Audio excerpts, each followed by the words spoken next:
Pete Buttigieg exposes JD Vance as an opportunist and hypocrite in 90 seconds. Today, that tweet on X by Kyvan Schroff caught my eye, and I'm going to unpack exactly what he meant by sharing those 90 seconds, and I'll reveal the real reason, as disclosed by Pete, why Trump would tap a man who once called him Hitler as his running mate. To begin, I want to disclose my affinity for Pete.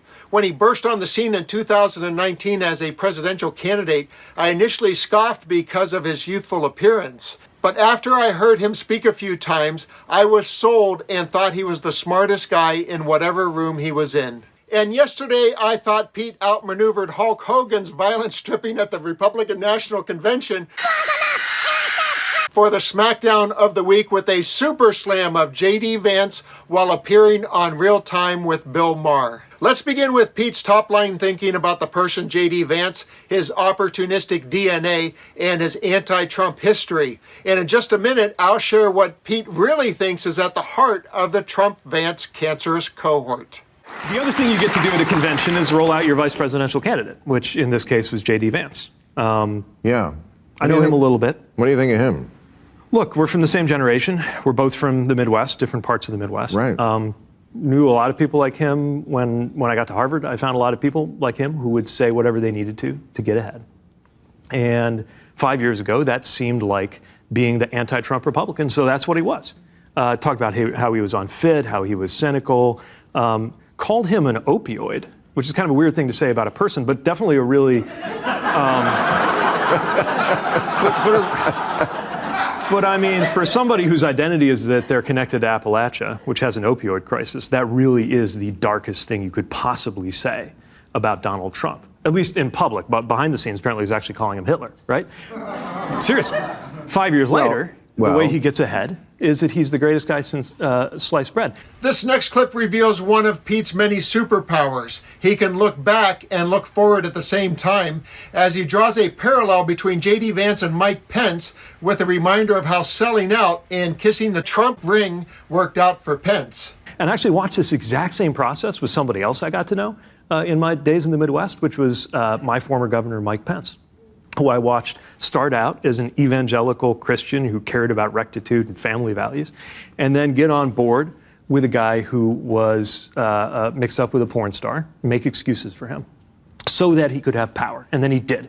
He got 4 glorious years, I guess, as vice president of the United States.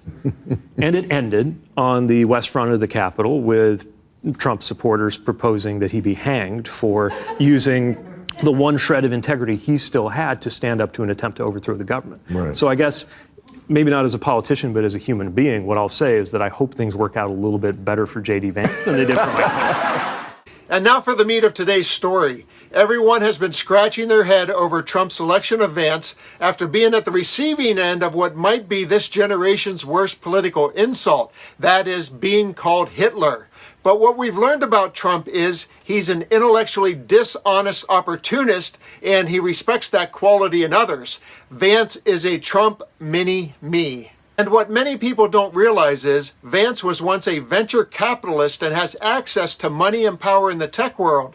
Pete says the explanation for Trump's forgiveness is really very simple. Peter Thiel is his big backer. Yeah, for sure. Okay, if people don't know who that is, he started PayPal. Yeah. He's gay. He's a billionaire.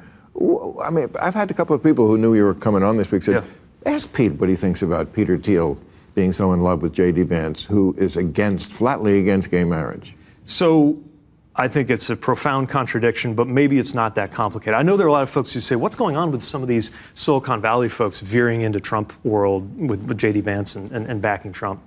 What are they thinking? Silicon Valley is supposed to be, they're supposed to care about climate. They're supposed to be, pro-science and rational and libertarians. So normally libertarians don't like authoritarians. What's up with that? I think it's actually, we've made it way too complicated. It's super simple.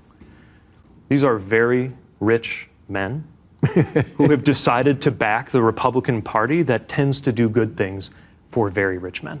Couldn't agree more. And by the way, that's kind of what you're getting with. That's kind of what you're getting with JD. Very rich men supporting very rich men. It's always about money and power with Trump, and thanks to Pete and Bill for reminding us. And to put a fine point on the two-faced charlatan that Vance is, here's the laundry list of things that the once honest nominee said about his new partner in crime, as presented by Rachel Maddow.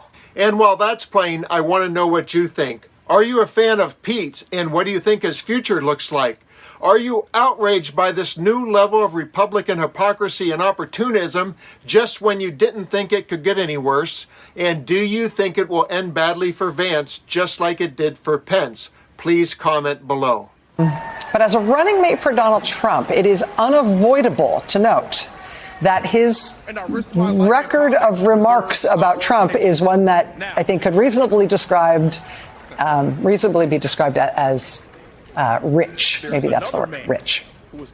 I'm a never Trump guy. I never liked him. It makes you think that at a fundamental level, this is sort of a he said, she said, right? And at the end of the day, do you believe Donald Trump, who always tells the truth? Just kidding. Or do you believe that woman on that tape? I cannot stand Trump because I think he's a fraud. Well, I think he's a total fraud that is exploiting these people, who is a total fraud. Like you said, I agree with you on Trump because I don't think that he's the person. I don't think he actually cares about folks. So as a conservative who thinks that Trump does not have the answers and isn't qualified to be president, what are you going to do this election, if you don't mind saying? My current plan is to vote either third party, or as I joke to my wife, I might write in my dog, because that's about as good as it seems. But, you know, I think there's a chance, if I feel like Trump has a really good chance of winning, that I might have to hold my nose and vote for Hillary Clinton. Ultimately, I think I'll probably vote third party. I might vote for this new guy who I really like, Evan McMullin, who I actually met the other day. But I think that I'm going to vote third party because I can't stomach Trump. I think that he's noxious and is leading the white working class to a very dark place. Donald Trump's new running mate. I will vote for my dog over him. I will vote for a guy I just met, Evan McMullin, or Hillary Clinton, or some other third-party entity I can't even name. I will not vote for him because he is noxious and he is leading us in this country to a very dark place. He calls him a total fraud. In addition to that clip you saw there of him on MSNBC on Hardball with Chris Matthews saying that he believed a woman when she testified in the E. Jean Carroll case that she was sexually assaulted by Trump. He believed her, not Trump. He also liked a tweet around the same time saying that Trump had committed serial sexual assaults. Another one just calling Trump a monster. He has called Trump a moral disaster. He's called him cultural heroin. He has called him reprehensible. He has also called him, quote, an idiot. JD Vance is a very good writer. He wrote in a very good New York Times op-ed that, quote, Trump is unfit for our nation's highest office. He wrote to one former roommate about Trump, quote, I go back and forth between thinking Trump is a cynical a-hole like Nixon or that he's America's Hitler. How's that for discouraging? End quote.